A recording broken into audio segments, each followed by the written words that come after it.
Morning, everybody. Happy Sunday. A new month. A new month. It's May 1st. May 1st, guys. Happy Sunday. More Lost Art content. But as we do, we'll do gaming news. I hope everybody's day is going well. I hope your weekend's been well. Continues to trend that way. Yeah. It's good to see everybody. Let's go ahead and pull up the news as we do. Pull this over here. See what we can find that we haven't hit already. All right.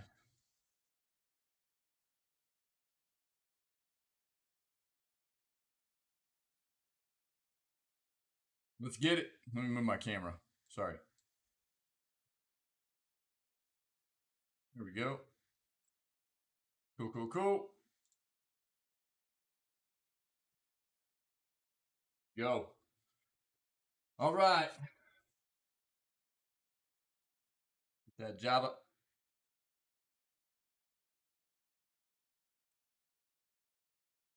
Oh, baby. Let's go. So good. All right. Let's get this news.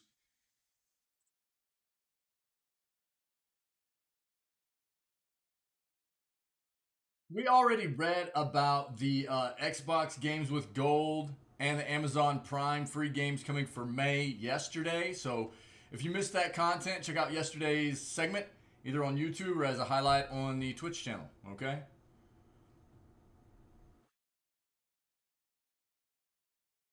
We haven't seen this though. Xbox Game Pass confirms new day one games for May and July 2022. And I meant to open a tab. Let's do that.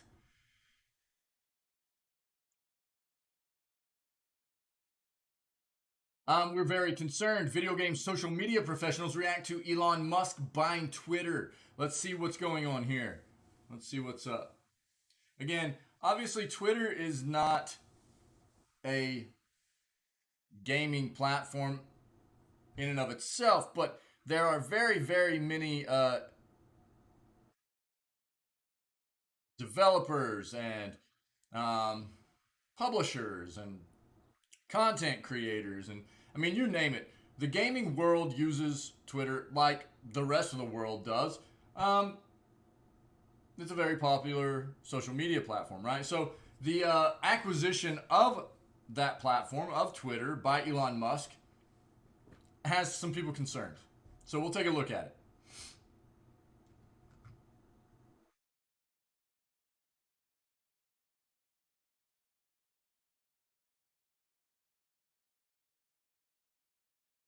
Oh, dude, I actually want to play this game. Okay, we're gonna take a look at this.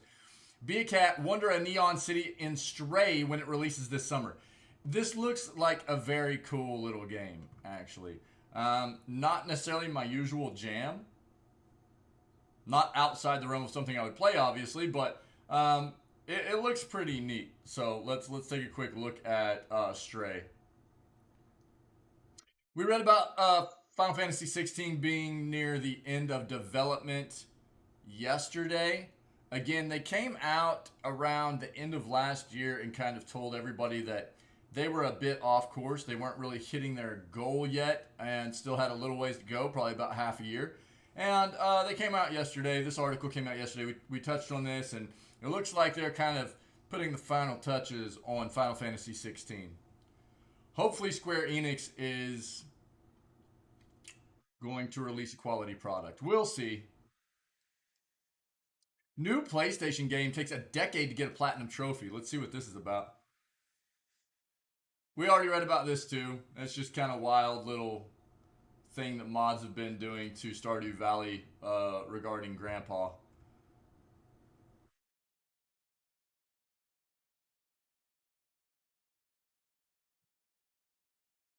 Steam users surprised with new free game. Let's take a look at what that is. If you're not aware, we touched on a bit of this. This isn't going to be the same article, probably not the same game. But with Bethesda transferring basically no more Bethesda.net accounts, right? So if you have a Bethesda.net account, if you have, as of the 27th of last month now, April, as of the 27th, you could start transferring any of your wallet over from your Bethesda account and any of the games you might have on that account over to a Steam account for free. Now, what Bethesda also was doing was transferring some of their titles over to Steam already, and a couple of them were free. We touched on that in some previous news segments as well. If you do have an account with Bethesda, I think you can still access your .net account, your Bethesda.net account, up until I think the middle of this month, the 12th of this month or something like that. I think I'm not. Don't quote me on that. You might need to look it up if you're interested. We already read about Warner Brothers reportedly potentially looking for buyers of their game studio. Look, if the price is right, it'll happen. That's the way all of this is going down right now.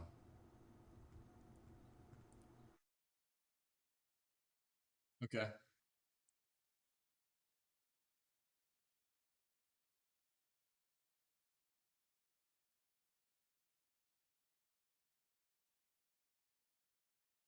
Netflix teases subscribers with new free games. We'll pull this up. They're supposed to be releasing an Exploding Kittens game. That's like their big new game that they're promoting, anyways, to come out. And they're supposed to have up to 50 titles on their platform by the end of the year. They're pivoting hard into gaming. We'll see how it goes.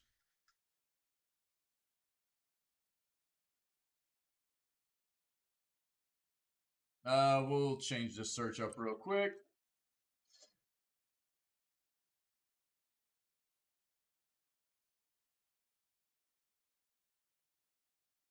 Six biggest video games coming in May. Let's take a look.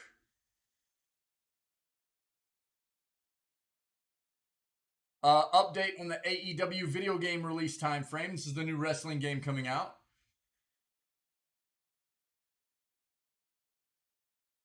We've already talked about this Star Wars. There's a lot of so on May 4th, roughly for like a week. I don't think it started yet. It might have. It might have. You can basically get Star Wars games on sale right now because May the 4th be with you. Yeah.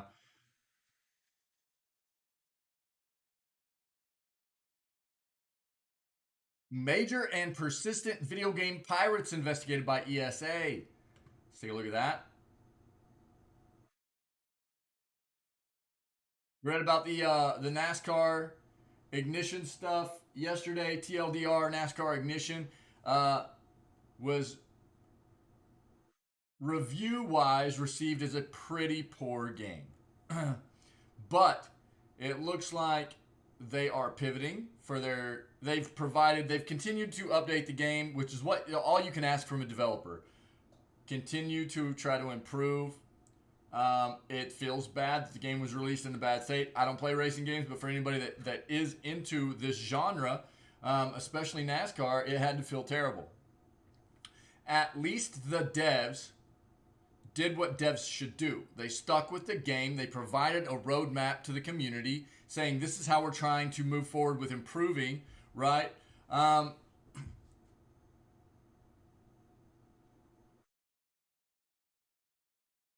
And not only that, but they're kind of pivoting off of what the game was developed on loosely uh, for the next iteration, which would be NASCAR 22, to try to see if it is going to be a better fit for what fans want, right?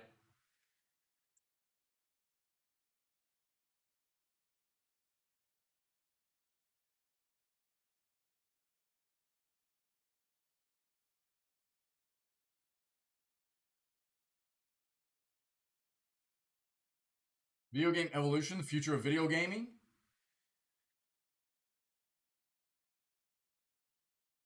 We'll see what that is. New NFTs, protocols, and stuff. I mean, I'm not diving into that. My advice is stay away from NFTs for now. They're very scummy, very scammy, and sus, dude.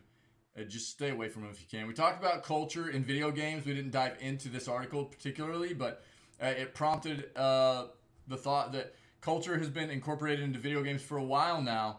That is good. That's good, man. Different cultures, getting people um, immersed in what other people's cultures are and experience that. You know, it's good stuff. Netflix, we've already talked about.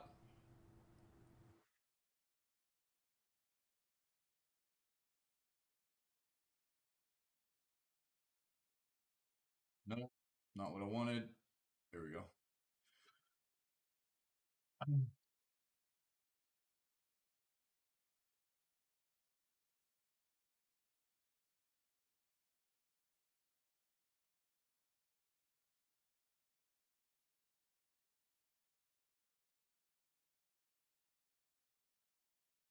We've talked about this like gaming. When is it unhealthy? And we've touched on that a lot. There are positive effects of gaming on people. There's scientific research behind it.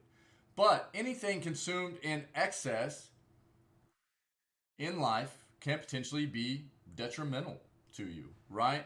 And the other things that you have going on in your life. So it's just different for each individual person, right? We've already talked about Tencent shutting down their video game streaming arm. That has to do with a lot of the restrictions that China, as a government, as a country, have placed upon gaming within their borders. Uh, pretty pretty tight restrictions on a lot of their gaming stuff now. And Tencent just got to the point, I think, where they were like, "There's no point in this anymore for us."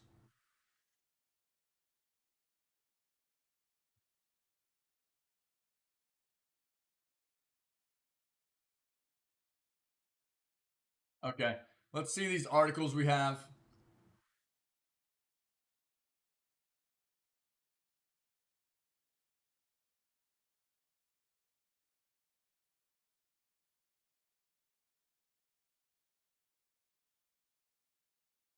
Game Pass confirms new day one games for May and July. I knew it. Eyelash. Got it. We're good. Let's go. Microsoft likes to spotlight the new games coming to its Xbox Game Pass subscription service every 2 weeks or so. But release date announcements can often give subscribers advance notice about when to expect certain day one releases. Recent announcements have confirmed yet another day one Xbox Game Pass game for May 2022, as well as one of the day one games that subscribers can look forward to come July. Been announced that Floppy Nights is launching as a day one Xbox Game Pass game on May 24th. Floppy Nights combines a colorful art style with tactical gameplay. Features turn based battles and card game mechanics. Looks like it should appeal to both strategy and deck building fans. Luckily, anyone interested can try the game through Xbox Game Pass without having to commit to paying full price. Meanwhile, a completely different kind of game has been announced as one of the day one games for July 2022. Been announced that tennis game Matchpoint Tennis Championships will be a day one Xbox Game Pass game when it launches on July 7th.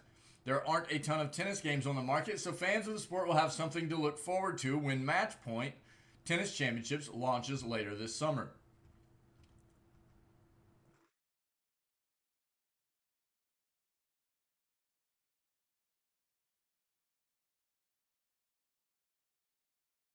Do I know this game? Loot River, May 3rd. Hold on. I need to see something. I think I might know what this game is. I was paying attention to this.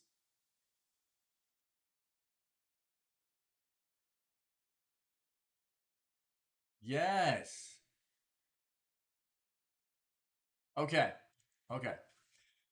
This actually looks like a cool little game. I didn't think this had released yet. It's kind of like a top down Dark Souls ish type of game, I think. Um, Roguelike, isometric, dark fantasy.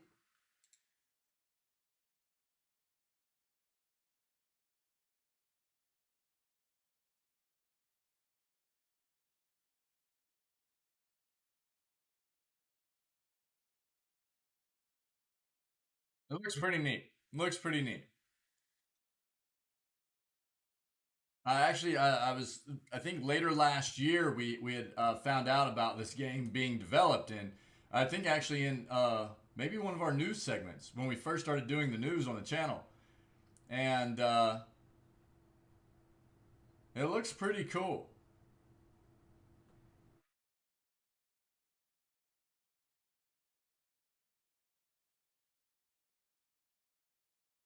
Looks pretty cool.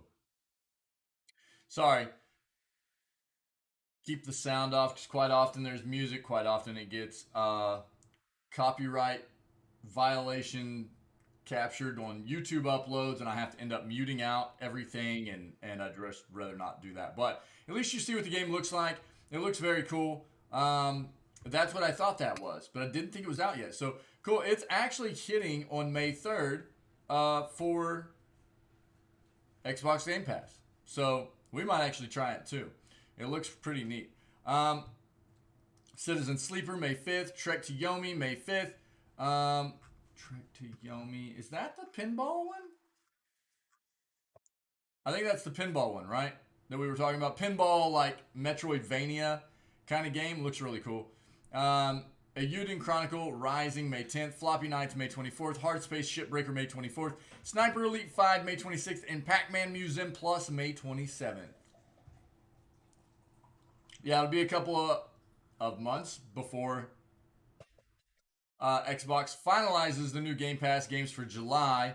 But the May lineup should become clear in a matter of days. Yeah. Okay, cool. Cool. Well, I'm glad we looked at that because Loot River looks pretty neat. And I had forgotten that that was on its way to being released. Okay, so we are very concerned. Video game social media professionals react to Elon Musk buying Twitter. Social media is big business, and this could be an important change. Earlier this week, Elon Musk followed through on his promise to acquire Twitter, with the social media company announcing the acceptance of Musk's $44 billion offer. By most measures, Twitter is not the most popular social media site. Metrics often have Twitter trailing other social platforms like Facebook and Instagram by considerable margins. That said, Twitter has become an integral platform within the games industry as both individual game developers and companies use the platform heavily to promote. Now that we're friends again, is it okay if I pet Pinky, you? what's up, dude? Holy crap. Thanks, man. My dude. He said, hey. Manimus Pinky just resubscribed for 4 months. Did you mean eggshell? What's up, bro? Good morning, man. Good day. Good day to you. I know it's not your morning anymore necessarily, but what's up, buddy? Thanks so much for the support, dude. Awesome. Um, Twitter has become an integral platform within the games industry as both individual game developers and companies use the platform heavily to promote their work, their games, or share any and all thoughts they deem fit to tweet. Twitter is generally a great networking tool for developers, trending hashtags, asking for advice, the ability to retweet work and portfolios, and just casually replying to other tweets that has helped many folks connect with each other, says Victoria Tran, community director for Inner Sloth, the developers of Among Us. Twitter is easily accessible to developers and instantly connects them with their players, content creators, and journalists, Tran says. And for corporations, there are advantages to Twitter that don't exist on competing platforms. Pinky, how'd the Apex gameplay go yesterday, man? Twitter is also relatively low lift in terms of producing content. It focuses on words, while other platforms like Instagram and TikTok require more work with images or video.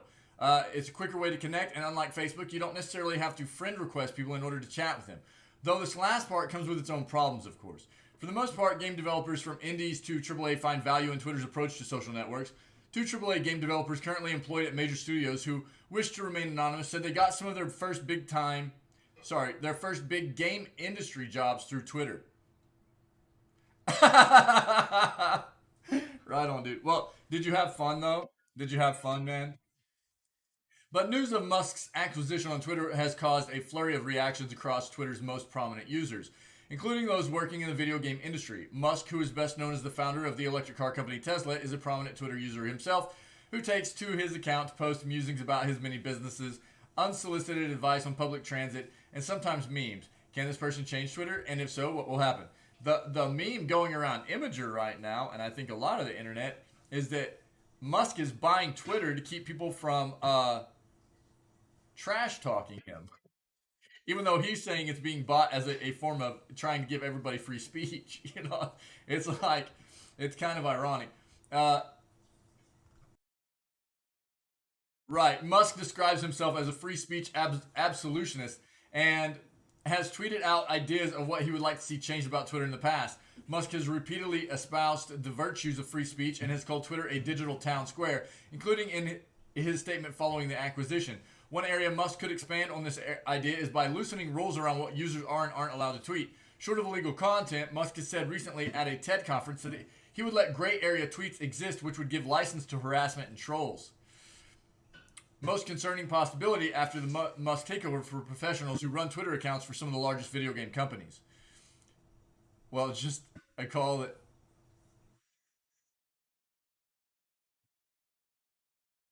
Oh, for real? Your parents are getting in, dude? Wait, am I getting trolled, man? This is the same thing that happened yesterday. Am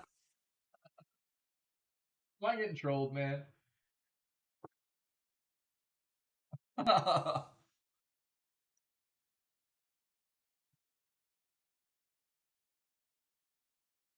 Yeah, I know. I'm just messing around, man. That's fine. It's fine.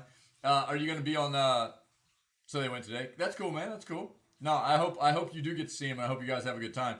Are you gonna potentially be on LA later? You gonna be on Lost Ark later? Like towards the last half of the stream or something, maybe?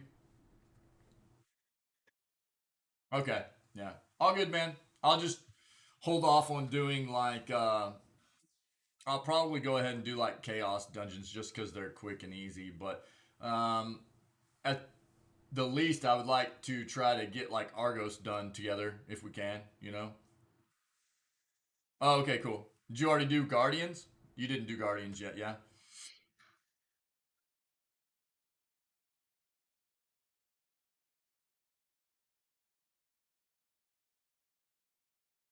One social media professional. Okay, yeah, cool. We'll do those. We'll do Guardians together and we'll do Argos together, man. If you get back and are filling up to it, okay? All right, dude. Hey, thanks so much for the support, for always being here and being a huge part of what we do, man. Uh, have fun with your family, man. Have fun. Cool? Take it easy, man. One social media professional at a North American AAA studio tells IGN we can already see a very cautious response from the Twitter user base, especially among those who are victims of witnesses of harassment and abuse on the platform. The employee, who wished to remain anonymous given that their company has yet to put out an official statement, adds that from a professional view, any loosening of standards could lead to a loss of audience. Yeah, I think there's a lot of, it's easy to for Musk to just buy it and go, this is what I want to do. But I think they need to take a real hard look at what that would result in, yeah? We spent months and years cultivating our audiences on this platform. We're very concerned that they might choose to leave it behind in fear of even more abuse at the excuse of free speech, right? Same goes for brands, as it's still unclear what some of these features would mean for content moderation and reporting, which is already an issue today. Musk's rhetoric has spooked social media professionals who already contend with changing algorithms and shifting trends on a daily basis. While Twitter is not perfect, the Musk acquisition threatens to put people who work with social media daily into unknown waters. Twitter has been the go-to platform for video game developers and publishers for a long time now. Its ease of use and accessible audiences made this platform important to rely on, says Colin Cummings, who runs social media and community for Evolve PR. If anything disrupts this or makes this worse, then my role as a community and social media manager just got more important.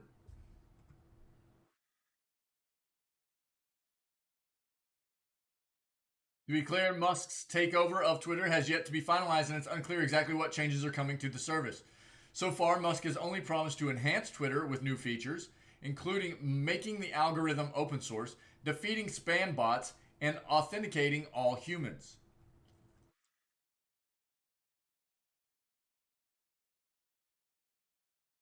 Yeah, this is what I was thinking while reading this as well. But for professionals who use Twitter for work, the concern is that there just aren't viable alternatives to Twitter right now, right? There's no perfect replacement for Twitter, and we'll have to work extra hard to build our audiences, curate a community, and to establish our core communications like blog posts or newsletters.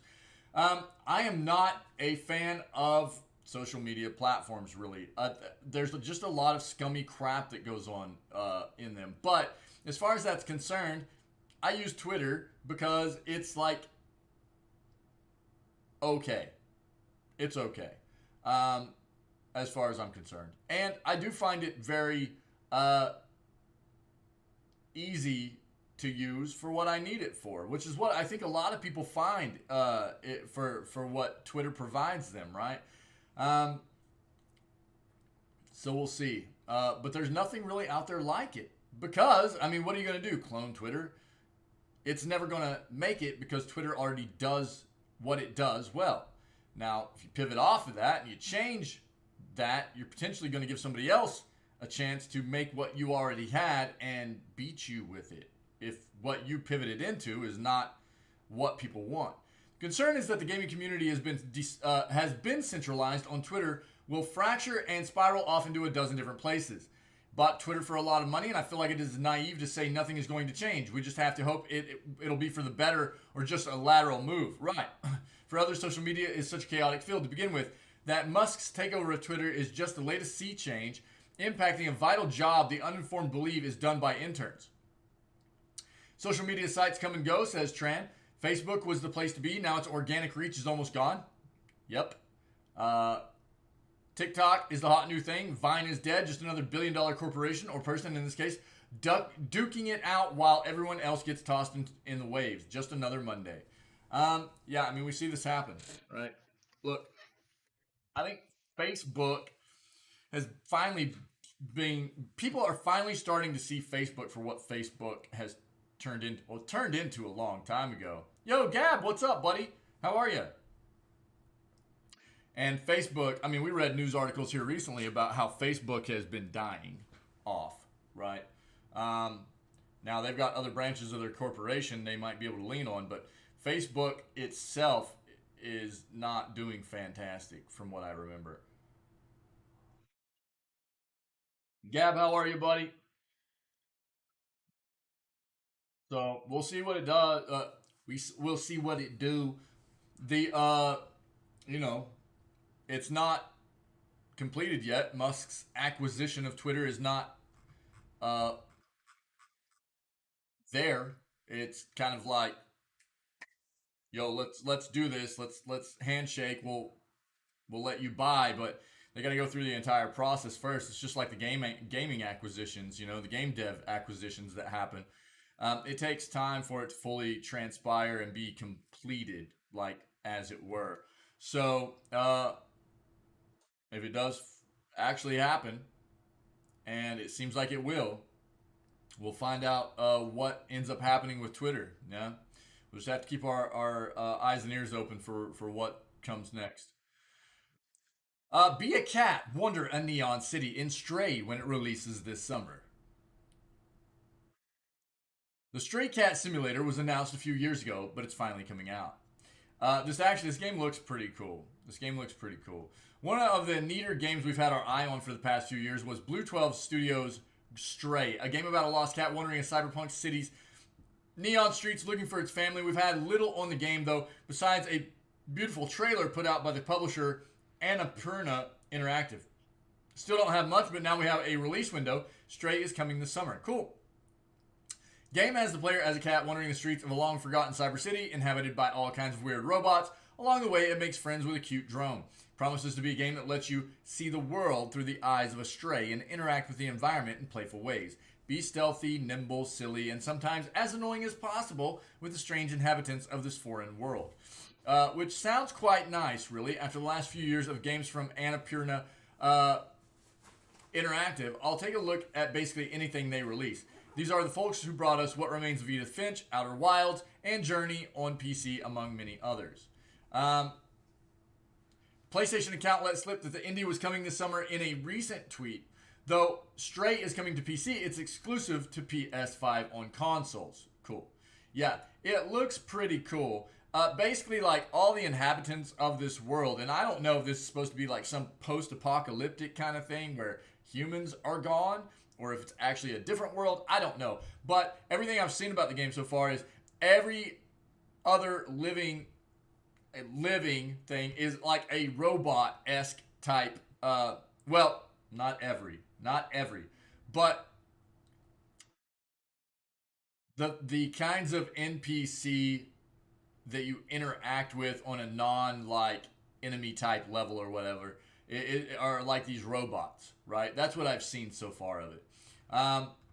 It looks pretty cool. It looks pretty cool. It's very pretty. And you just run around, kind of doing like kitty parkour around this city, trying to, and you befriend like a little like a little hover robot. I think is what it was. Yeah.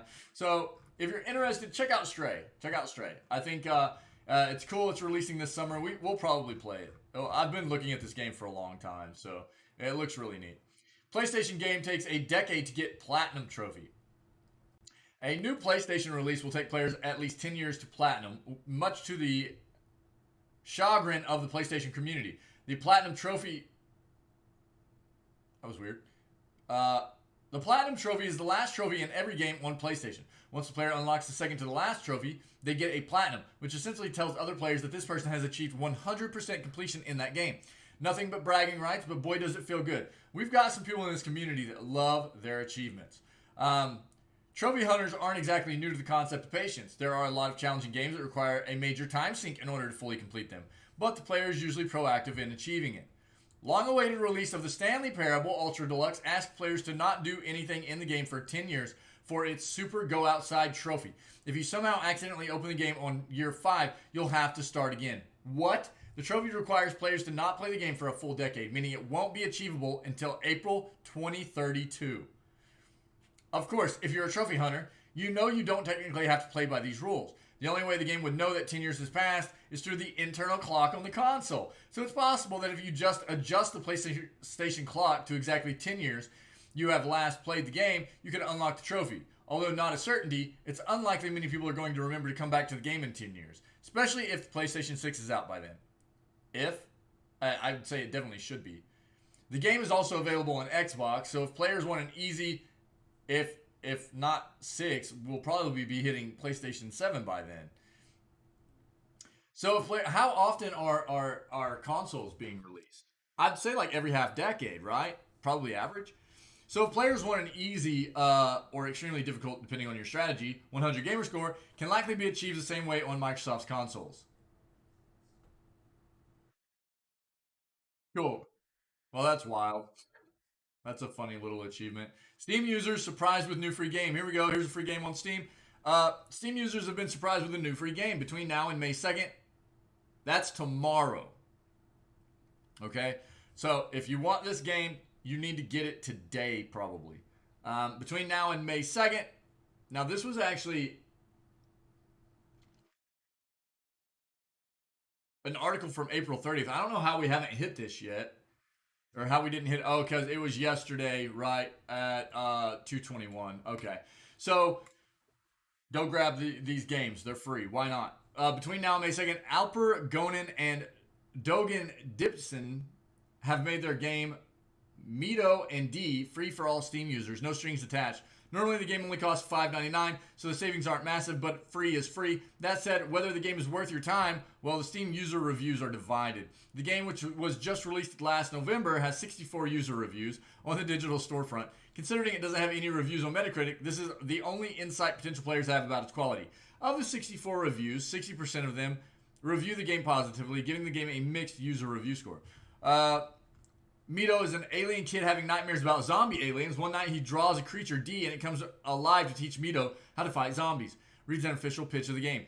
Mito and D was a short animation project we wrote but couldn't complete nearly 15 years ago. This game is based on that story, but the story is not playing much part in the game. This is a frantic action third-party zombie shooting game. You play in simplistic, beautiful-looking levels trying to shoot zombie aliens before they get you. The zombie aliens are coming in waves, like a tower defense game, but this is a third-person look to that mechanic. You have 3 different weapons, and they are very fun to use, combining ice and fire weapon. You can even get coins out of zombies. With those coins, you can upgrade weapons. Okay. All right. So there you go. I'll throw this in chat real quick if anybody's interested. So free game. I don't know. Try it out. See what you think. Netflix teases subscribers with new free games. Netflix finds itself in a precarious situation as for the first time ever it lost subscribers, which in turn led to a dip on the stock market. Look, I think they were already losing subscriber base. They also pulled out of Russia in support of Ukraine, which led to them losing a massive amount of subscribers. So that was part of it, okay? What the future of the company looks like remains to be seen, but gaming is certainly part of it. Yeah, I mean, they are hard pivoting into gaming.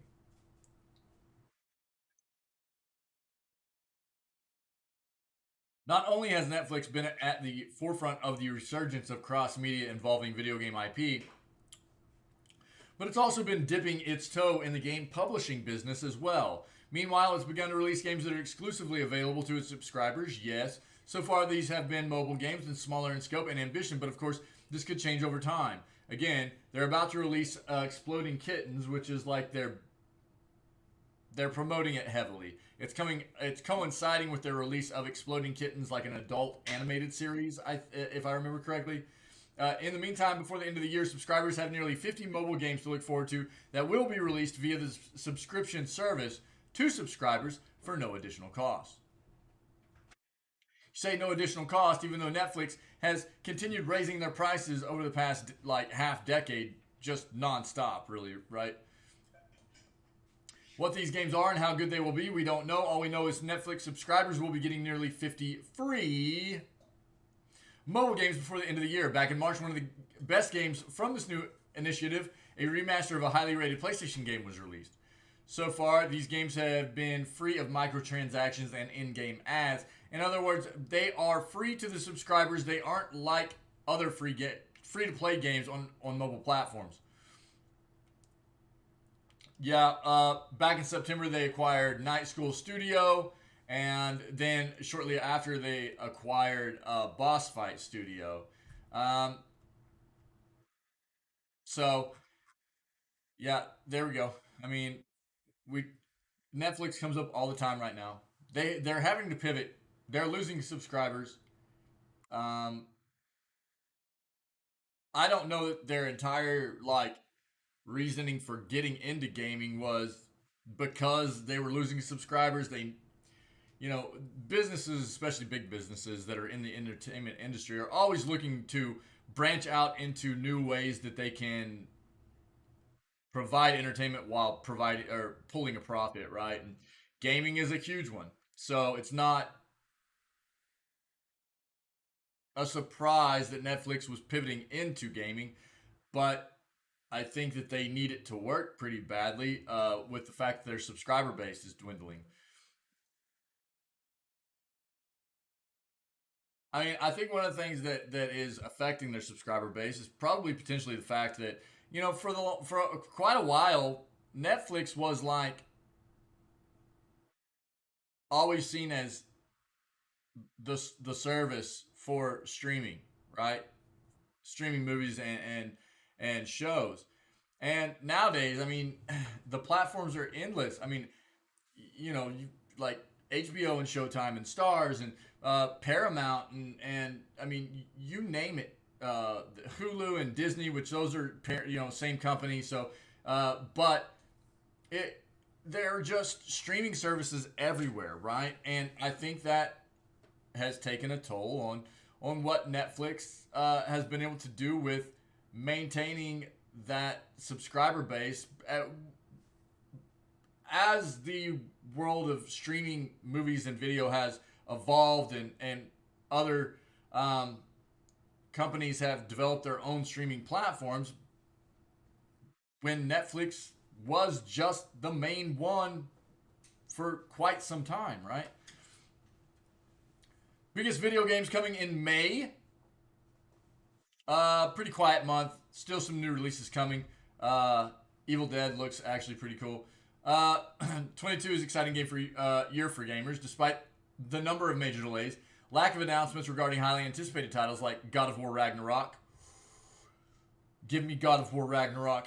Despite E3 being canceled this year and other uncertainties with the industry, the next couple of months are sure to be filled with updates, announcements, and surprises as publishers set expectations for the summer holiday season and beyond. Major releases like Elden Ring and indie games like Sifu and Tunic have kept gamers busy so far, and while May is a much quieter month in regards to game releases, it does offer a diverse mad Giga Chat Cider? What? What's up, buddy? How are you, man? While May is a much quieter month in regards to game releases, it does offer a diverse range of titles to appeal to different kinds of gamers. Here are 6 to keep an eye on. Trek to Yomi. What's up, Matt? How are you, dude? Giga Chat. I don't think so, man. I don't think so. Maybe that's what we need. We need a Giga Chat Cider emote. Yeah. Giga Chat OA. Hype for Trek to Yomi? Cool. Awesome, man. I haven't heard much about it yet, really. Fans of the classic samurai films, especially those by renowned director Akira Kurosawa, want to miss Devolver Digital. Oh, dude, I love Devolver, though. Devolver's so good. Really cheap compared to other titles. There you go. I love Devolver, man. Devolver as a publisher, they know what they're doing. Well, as a company, developer, publisher, you know what I mean. Digital's Trek to Yomi, like Ghost of Tsushima before it, Trek to Yomi is an action game that centers on a young warrior living in a feudal Japan and prides itself on its historical accuracy and celebration of Shinto mythology. Side-scroller starts players off with a katana, though other weapons like bows and arrows and shurikens are unlocked as the game progresses. While the developers have already said that the game is a relatively short game that should take players around 5 hours to complete, Trek to Yomi looks to offer a memorable experience. Is this on Steam? Yo, this one actually looks pretty cool too. We watched this earlier. Loot River, if you're not familiar, this releases on 3 May. We saw it at the end of like last year. And it's like a top-down roguelike Souls kind of game, from what I understand. Loot River. It looks kind of cool. There's Trek to Yomi.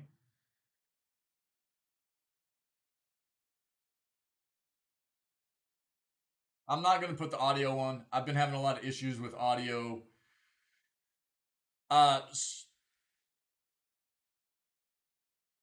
Whenever I export the news segments to YouTube and things like that, quite often if the audio's on these videos, they'll get copyright claims on them, and then I have to mute out the entire segment.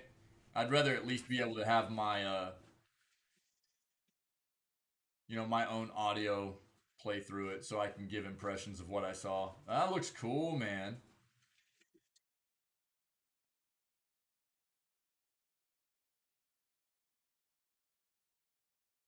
I love the art style.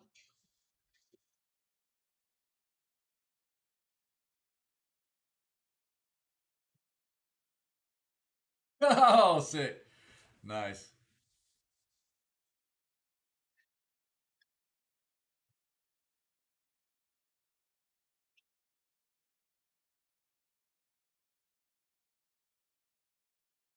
I hadn't even really heard of this yet. So, very cool, man.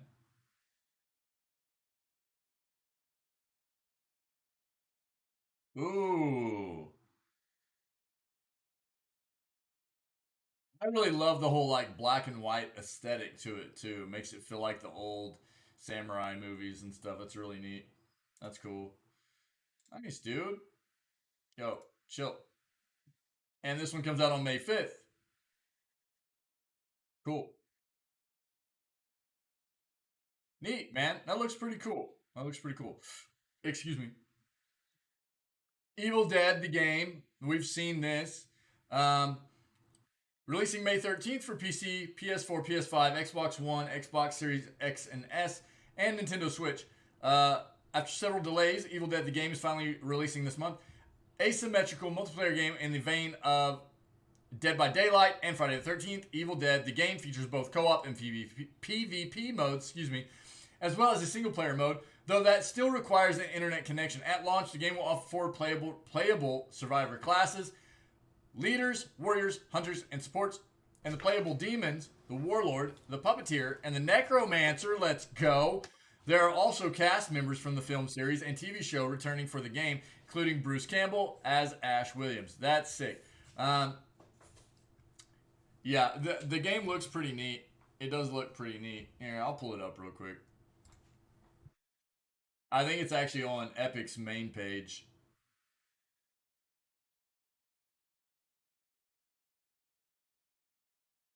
Or not.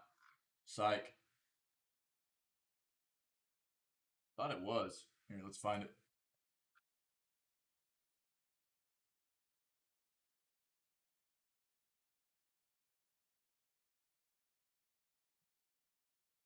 This is the new horror survival esque game, kind of in the same fashion as like DBD. It looks really good though. It looks really good.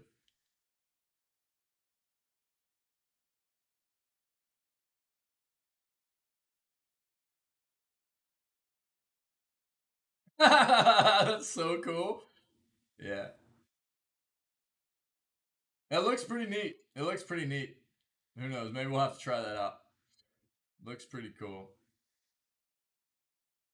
So that's Evil Dead.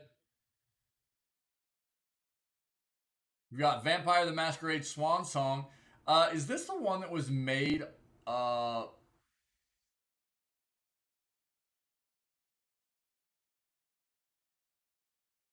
releasing May 19th for PC, PlayStation 4, PS5, Xbox One, Xbox Series XS, and Nintendo Switch. Like the other Vampire the Masquerade games, Swan Song is a narrative-driven RPG where players must make difficult choices. The game follows three vampires from different clans who are investigating conspiracies and a shootout in Boston, each bringing their own perspectives to the table. While Swan Song features pre-made characters rather than completely customizable ones, players still have plenty of options to shape the three protagonists through upgrades and stats, which influence how the characters can interact with the world. Okay, cool. Vampire Masquerade Swan Song. Sniper Elite 5. Releasing. Isn't this one of the ones that we just saw was going to be released on Game Pass at the same time? I'm pretty sure. We just read that Sniper Elite 5 is going to be released on Game Pass at the same time it comes out. Releasing May 26th, the latest game in the long-running series of third-person tactical shooters, Sniper Elite 5 will once again put players in the shoes of World War II soldier Carl Fairburn. This time, Carl is headed to France to stop a secret Nazi project with impressive visuals, in-depth weapon customization, and various traversal options that allow players to set up the perfect shot.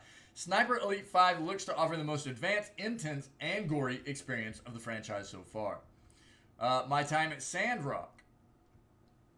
Entering PC Early Access on May 26th. Official PlayStation 4, PS5, Xbox One, and Nintendo Switch release planned for 2023. But Early Access is coming apparently. With 2019's My Time at, Portia? Pathia Games provided a fresh take on the crafting and farming sim by combining building, resource gathering, dungeon crawling, relationship building, and more with a colorful post-apocalyptic world. Now, following a successful Kickstarter campaign and a Steam wishlist campaign, its sequel is entering early access. My Time at Sandrock will bring back the basic mechanics of the original, this time with different characters and a desert environment. While the full game won't be out until next year, My Time at Sandrock looks to be a fun game for fans of life sims like Stardew Valley and Rune Factory. Okay, cool. Pac-Man Museum Plus. This is also releasing at the same time on Game Pass, if I remember correctly. Fans of iconic game Pac-Man won't want to miss this new compilation title. Pac-Man Museum Plus includes 14 of the franchise's arcade and home console games, adding 5 more that weren't included in the 2014 collection. On top of the original games, this title adds missions and a customizable arcade mode where players explore and decorate a virtual arcade as Pac-Man. Alright, there you go. So, some of the games coming out. Shrek to Yomi looks really cool. Evil Dead looks pretty neat too. It really does. I am guessing with Evil Dead, you're going to see players, especially players that are like content creators, gamers alike, whatever, that are big into DBD. Uh, switch between the two games depending on when seasons are released. New content is released for the games and stuff like that. Yeah, that would be my guess.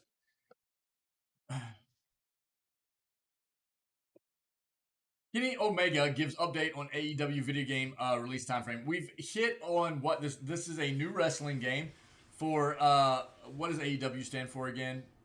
I apologize. I can't remember. And I'm not seeing it right here either. But there's a new wrestling game in the works outside of what has always been in the industry from like WWE stuff, right?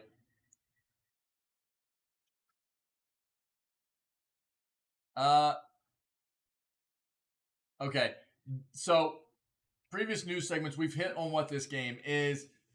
It's good. There's going to be wrestling. So there are certain genres in the video game world that don't have much competition. Wrestling's one of them. It's good that there's going to be another game brought to the table. So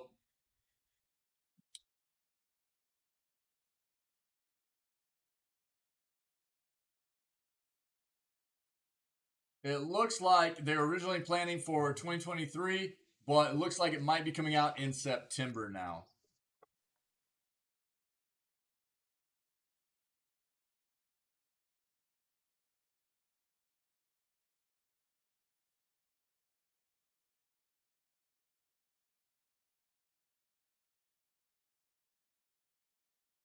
Apologies, everybody. Apologies.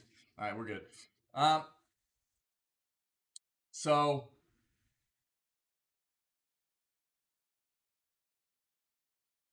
if you want to read more about what this game is, what it's bringing to the table, potentially, I'll throw it in chat right there. But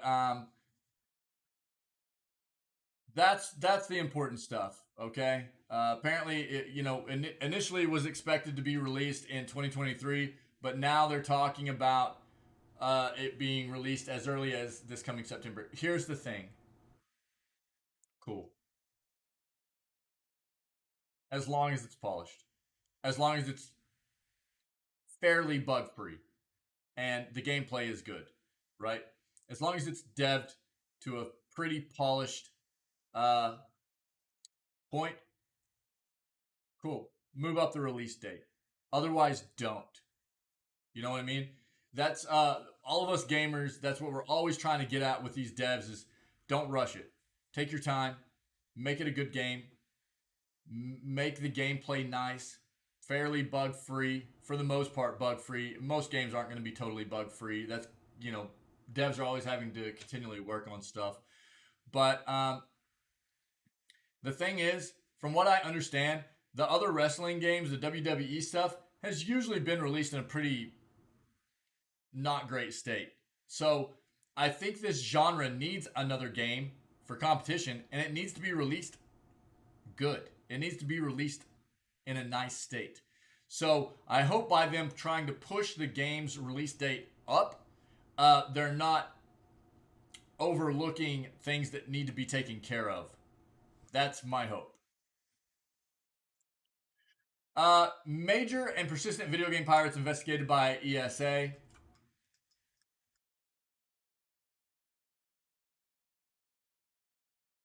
We'll go right there. Entertainment Software Association, an industry group representing Activision, EA, Epic, Nintendo, and other major gaming companies, is taking a renewed interest in several major pirate sites. All stand accused of large-scale distribution of pirated video games, so the ESA now wants to identify and track them down. In common with similar groups and their rights holder partners in other sectors, the Entertainment Software Association plays a key role in the video game industry. Counting gaming giants Nintendo, EA, Activision, Epic, and Ubisoft among its members, the ESA is an advocate for strong intellectual property protection and enforcement measures against piracy. Excuse me. This work includes submitting an annual report to the U.S. Trade Representative where major pirate platforms are nominated for notorious market status. Not all ESA nominations made the subsequent USTR report, but that doesn't mean that the ESA has forgotten about these adversaries. Indeed, court documents filed in the U.S. this month show that several pirate sites are still on the radar. NSW2U.XYZ, a thorn in the side of Nintendo. Previously branded Switch-XCI, offers links to pirated games from most platforms, including PC. In particular, ESA has previously highlighted the importance of the site to the Nintendo Switch piracy market. In September 2021, the site carried 5,500 posts linking to game downloads for the popular console, including its most recently launched titles. ESA recently reported that takedown notices sent to the site are routinely ignored, and because the site uses Cloudflare, its operators are harder to identify.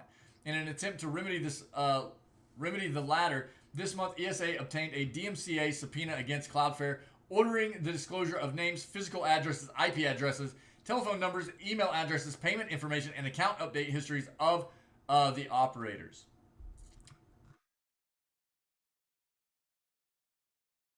DarkW.pl and RapidU.net. When being nominated for Notorious Market status last year, ESA called out DarkW for indexing more than 6,500 links to pirated copies of its members' video game titles and making them available to 187,000 registered users. File hosting platform RapidU.net was criticized for hosting 10,600 ESA members' games. Both sites have used Cloudflare, so in an effort to identify their operators, the ESA subpoena requires the CDN company to hand over their details too. DarkW currently returns a Cloudflare error, but it may still be functional since the site is known to block IP addresses from some regions. RapidU.net, on the other hand, appears to be down and out. The domain hasn't been functional for weeks, and there are reports that some uploaders may not have been paid as promised. Torrent sites. Torrent site torrentfunk.com and torrentdownloads.pro are no strangers to ESA criticism. Last year, each stood accused of hosting more than 3,300 torrent files, linking to ESA member game titles, and then failing to respond to DMC takedown notices requiring their deletion. In common with the rest of the domains listed in this article, Torrent Funk and Torrent Downloads also utilize the services of Cloudflare. So after being listed in the ESA subpoena, the site's operators now face their identities being handed over for enforcement action. If they registered their correct details, of course.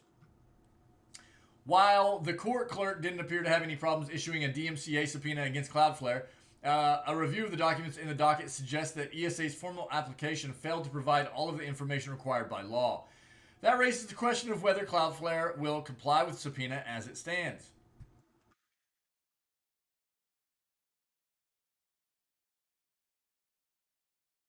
Okay, I'm not going to read the rest. If you're interested, here it is. Okay, but we get the gist here, right? A lot of these sites are violating what would be considered copyright laws, yeah? And they take significant steps to try and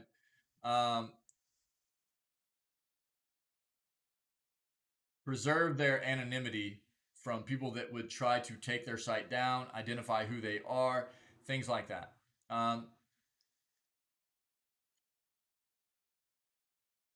This is one of those battles that will continue forever.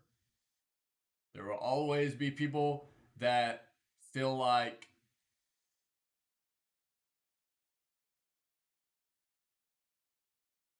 I've heard a lot of different takes. I do not promote these sites.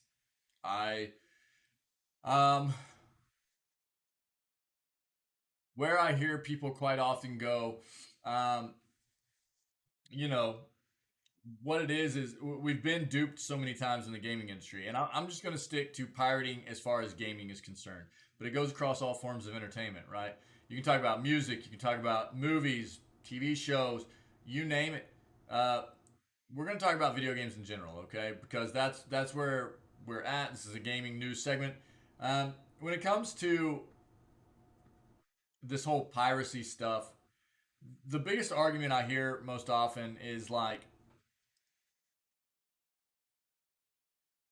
I've been duped too many times into thinking that a game was going to be good. It gets hyped up. It gets me hyped up.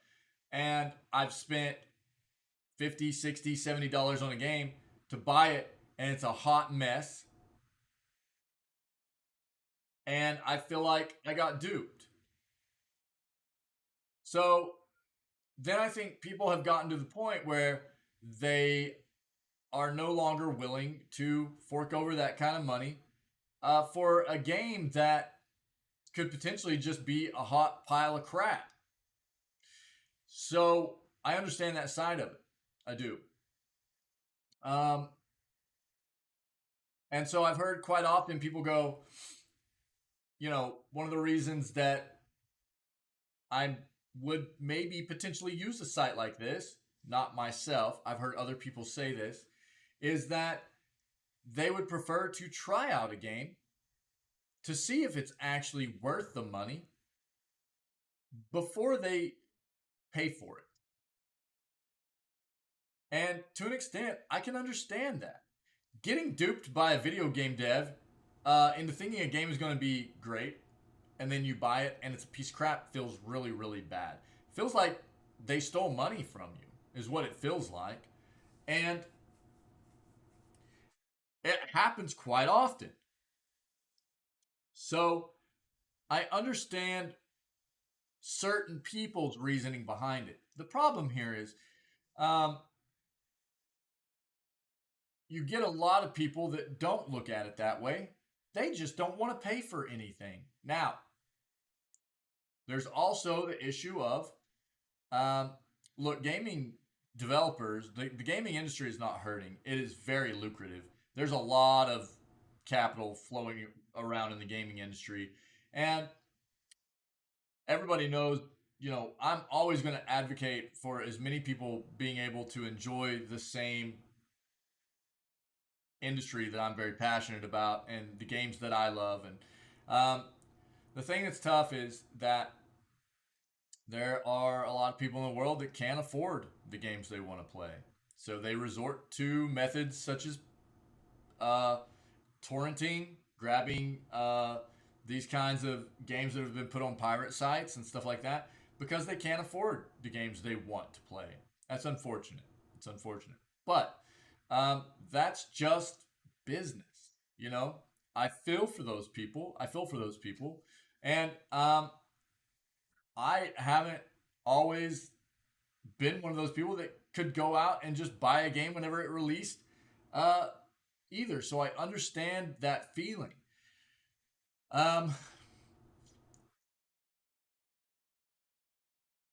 Personally, I don't. This is one of those things for me just ethically and morally where it doesn't feel right. And therefore, I don't promote the use of pirated content. I don't do it myself. But when it comes to topics like this, I do try to listen to other people's point of views about it and see where they're coming from, right? So that's just some of the, because this came up and we've read about it, this article, it makes sense to just give a bit of a where I stand on it. But I'm also understanding of some other people's reasoning behind why they might resort to using this kind of stuff. What's up, Wick? What's up, buddy? My dude. How are you, buddy? So, I don't know.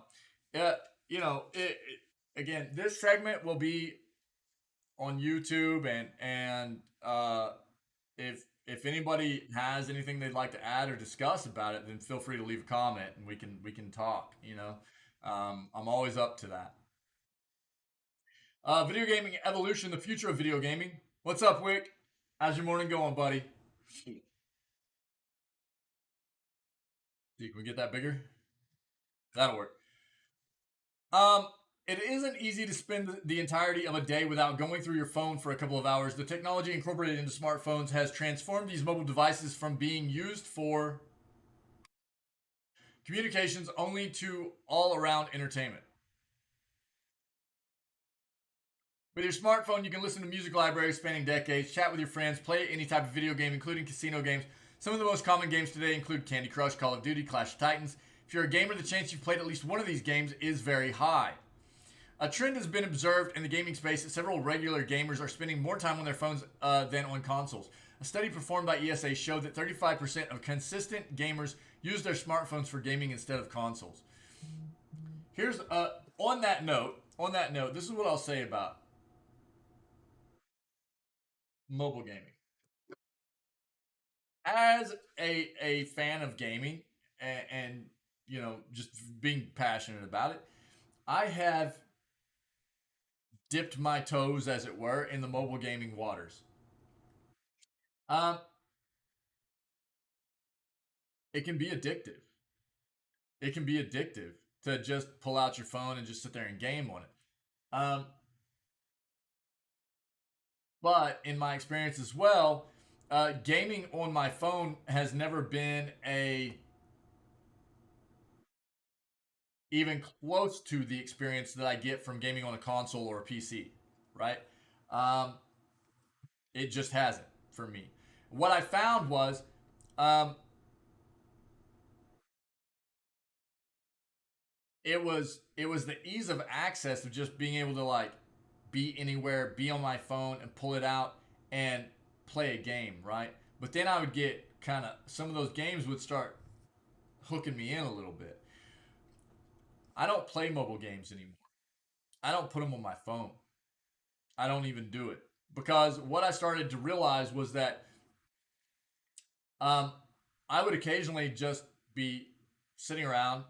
I would pull out my phone and play games on my phone when I could have just been having a better experience gaming on a PC or on my PC or on a console or something like that. And again, in my personal experience, gaming is better on either a PC or a console or something like that, right?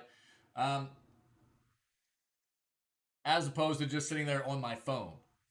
So I made the decision that I was no longer going to play mobile games. I just don't put them on my phone anymore. This was years ago. So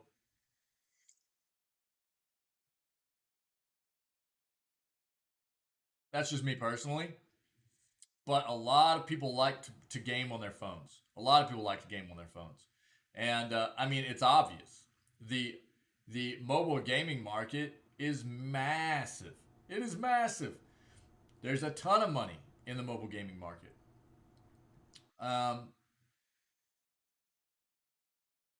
so that's kind of my stance as a personal gamer. Um, there are a lot of great.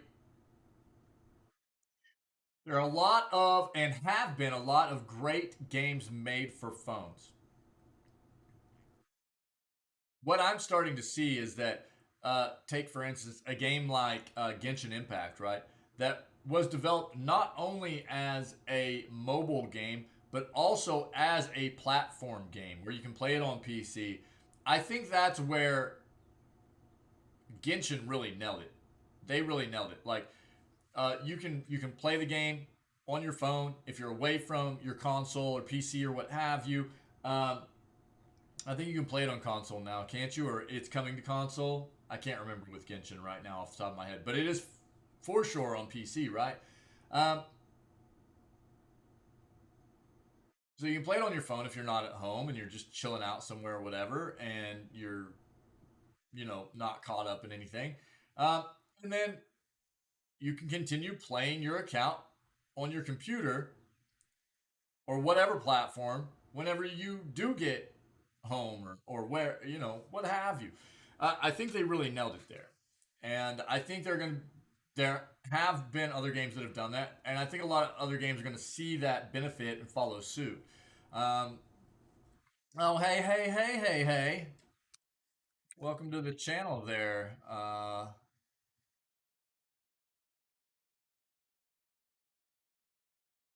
Take a look at this. Hmm.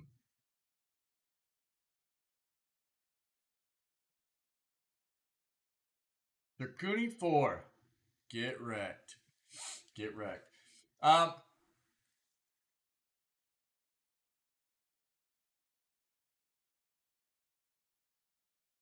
yeah. So I mean, that's kind of where I stand. how I've moved forward with my experience with mobile gaming and stuff like that. But I get it. I get it.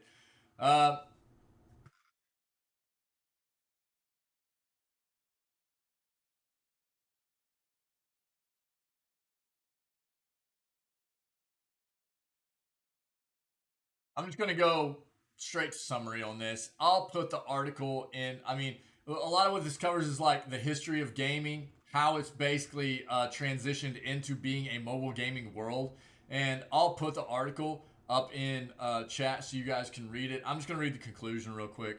The everyday use of smartphone has revolutionized many processes, including communication, entertainment, and more importantly, gaming. There's been an observed shift of gamers to the smartphone industry since mobiles are portable. Console companies have also reported a drop in sales. Nevertheless, video gaming consoles are expected to thrive since hardcore gamers are unlikely to leave their rigs. Yeah, you just can't do like on that little mobile device, you know what I mean? It's just not the same, man. Integration of mobile and video game consoles will allow them to remain relevant in the long term. Yeah, I mean, I don't see them going away or anything. But at least I was able to give everybody kind of a view of my own experience and thought process behind why I don't really do mobile gaming anymore.